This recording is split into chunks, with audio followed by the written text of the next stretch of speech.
आज हमारी क्लास में मिस्टर राकेश बेदी सर का मास्टर क्लास था, जो कि बहुत अच्छा रहा और बहुत कुछ सीखने को मिला।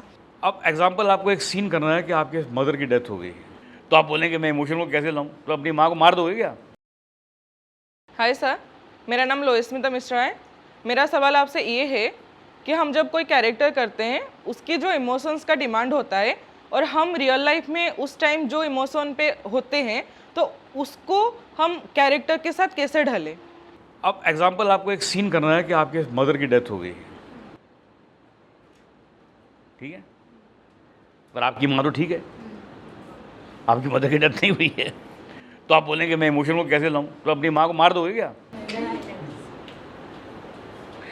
इसलिए मैं कह रहा हूं, लेकिन आपने कहीं किसी को तो देखा होगा, कहीं कुछ तो देखा, वही तो ऑब्जर्वेशन है।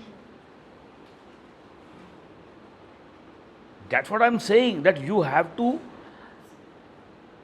कि उस समय वो उसके दिल पे क्या बीत रही थी।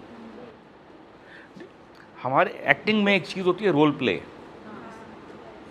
कि अपने वाले को सामने वाले के शूज़ में डाल के देखो कि वो कैसा फील कर रहा है।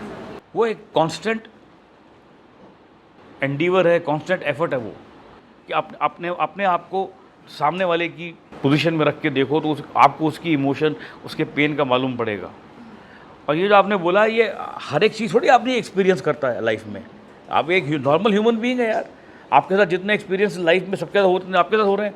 लेकिन अब किसी ने आपको रोल दे दिया कि आपको गुस्से में आके मर्डर करना है, तो थोड़ी ना आपने मर्डर किया हो तो तभी आप मर्डर करोगे किसी का, वो सीन कर पाओगे, ऐसा तो पॉसिबल नहीं है ना। लेकिन आपको फिर कुछ काम करना पड़ेगा, उसको कुछ इमोशन देखनी पड़ेंगी, कुछ एक आपको पढ़ना पड़ेगा कि ऐसे क्रिमिनल्स का माइंड कैसा होता है, उनमें कुछ रिसर्च करनी पड़ेगी, या कुछ एक फिल्में ऐसी देखो, या कुछ एक कंटेंट ऐसा पढ़ो ताकि आपके अंदर उसके बारे में बात आए। हो आपको एक चोर का रोल मिल गया तो थोड़ी ना आपने पहले चोर की, आप जेल काट कर आए हैं तभी वो रोल कर पाएंगे आप, ऐसा तो पॉसिबल नहीं है ना। तो आपको स्टडी करना पड़ेगा, वो थोड़ा उसमें जाना पड़ेगा, देखना पड़ेगा, उसको फील करना पड़ेगा। See, feeling is a very important thing.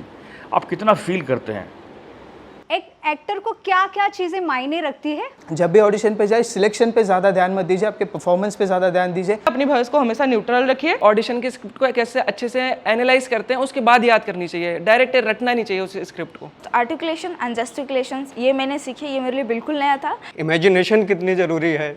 कोई भी एक्टिंग करे तो टाइमिंग परफेक्ट होनी चाहिए। हमें अपना वॉइस प्रोजेक्शन का भी ध्यान रखना चाहिए। अगर आपको अपना कैरेक्टर बेटर बनाना है तो आप किसी ना किसी को ऑब्जर्व करिए कि हमें डिक्शन को प्रॉपर करने के लिए क्या क्या करना चाहिए। एंड सबसे बड़ा thanks J2B academy and Prince sir को कि उन्होंने ऐसा मास्टर क्लास ऑर्गेनाइज किया। Thank you join to Bollywood academy. Thank you Rakesh sir, thank you.